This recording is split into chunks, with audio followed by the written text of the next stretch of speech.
I recently rented a 2015 BMW R1200 GSA for the weekend. Check out my previous videos on this. I always wanted to ride one of these and I had a ton of fun with it. It was a bright spot of the weekend because it happened to be the weekend when the Bay Area was battling COVID and also subject to rampant wildfires. In this video, I spill through what I like and don't like about the bike.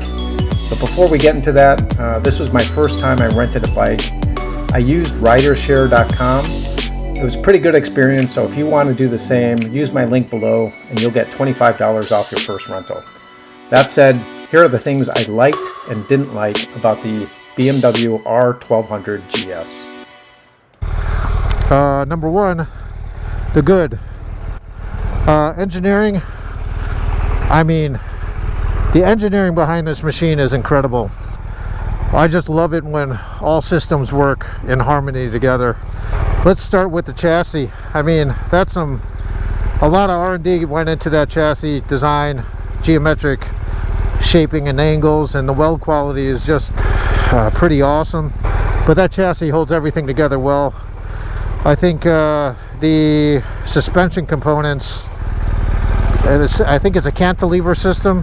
It's not your traditional shock to fork. It's actually a whole lever that is contained by this shock with a coilover in it. And you can tell right here that swing arm and the shaft drive are all one assembly in the back.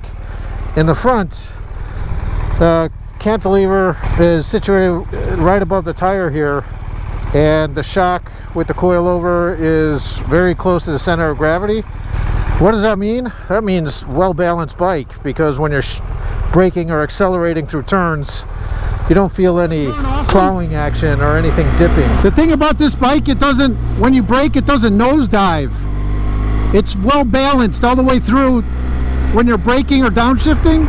It's just incredible. I mean, if you read about it, it sounds good, but once you're actually on the bike and feeling it in person, it's an experience. I think that bit of German engineering is impressive.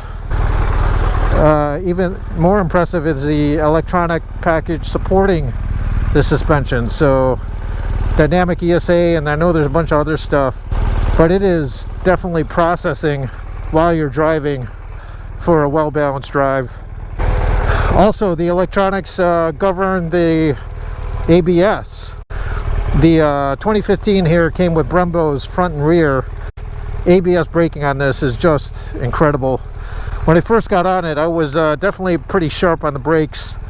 I mean, I haven't felt it to the point where it was clicking or anything, but I could definitely feel it like governing itself around turns. The ABS was forgiving. It was definitely sophisticated enough to know how to stop the bike, even with a nervous rider in the beginning riding it. The other thing is the riding modes on this. I switched this to Enduro Pro while I was on the dirt. ABS was completely off. That felt good. Enduro, I think ABS was on in the front, off in the back, and I was still able to brake dirt on both, so that's useful for the dirt. On the road and dynamic, I've been using the road mode most of the time, which is seriously just all a rider needs if you're just doing regular riding. More than enough, let me say, because the acceleration and on that is still very good. But if you want to be just adrenaline junkie, change it to dynamic, and here we go. I'm just smiling talking about the dynamic mode. It's really great. I mean, you could read, again, one of those things where you could read about it on paper, but unless you experience it, it's there's just no words. All of those things combined make it for a good riding experience. Great handling in the twisties. The other thing is, on top of that, BMW really put a lot of effort in rider comfort. I'll say the seat is actually very good. This has a low chassis with a low seat height.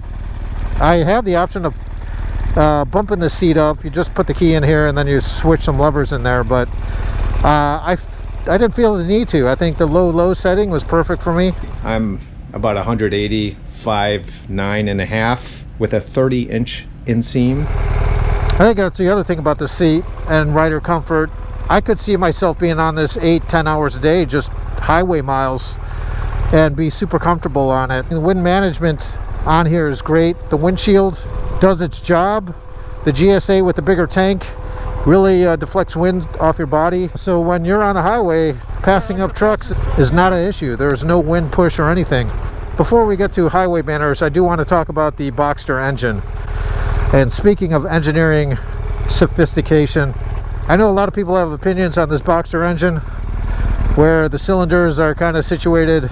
So basically the heads crank like that, but sideways. It vibes different for sure, but it also allows the engine to be situated lower on the chassis, near the center of gravity of the whole bike, with the gas tank on top of it. So I bet the center of gravity is like right around here, which is a large reason why this big bike does not feel heavy. When your center of gravity is in this area, going through turns and really just balancing when you're stopping and accelerating, it just feels good. But the Boxster engine does make for a good highway riding experience. The acceleration off of that with the shaft drive is just incredible. And then you flip it to dynamic mode, even better. But no problem on the highway, you know, getting up to speed on the highway, passing on the highway, even reaching 100 miles an hour or more on the highway. So highway manners with rider comfort, you know, that's a great combination on this machine. All right, some of the knocks, and I'm not going to say bad. This is a 2015, and I think they fixed part of this going into the newer models. The transmission box is clunky. When you're flipping through the gears, it does feel like a tractor. Is it a deal breaker? No, but it would be nice to have smoother transition through the gears. Another knock, the analog speedometer and also tach. That's kind of, I don't know what the adjective is, but that's kind of just, the thing is, like, these numbers are way small. I had to lean forward to find out how many miles per hour I was going at certain situations. That's kind of not best in class, let's put it there. But I know the newer GSAs have the TFT display, and that is best in class. And also the nav system is another knock. I really didn't use it. And the one time I used it, when I picked it up, I just felt it clunky, and I didn't have enough time to like really understand all of it. Okay, we'll just go, I guess. But just typing in an address was time consuming, so really I just went to my phone nav. Is it a deal breaker? No, but it is a knock.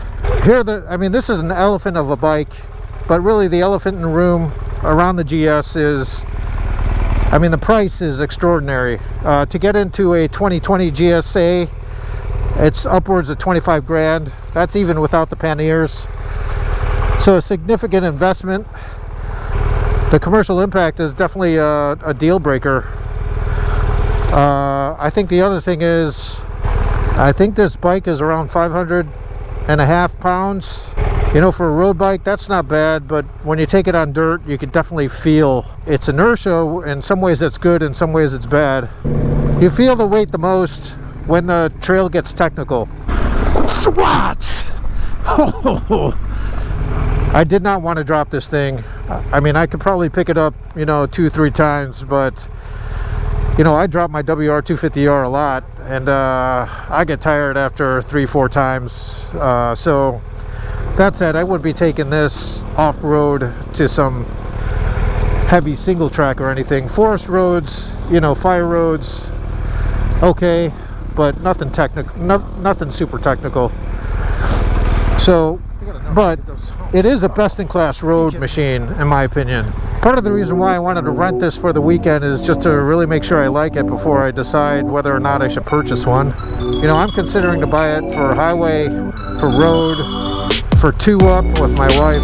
You know, meeting that criteria, this bike is just awesome. So, to round off, I'm glad I used the RiderShare app and website to reserve this bike for 4 days. I'm gonna check it in now. Gonna give it back to the owner. I think one telling sign is I don't want to give it back. I want to keep it.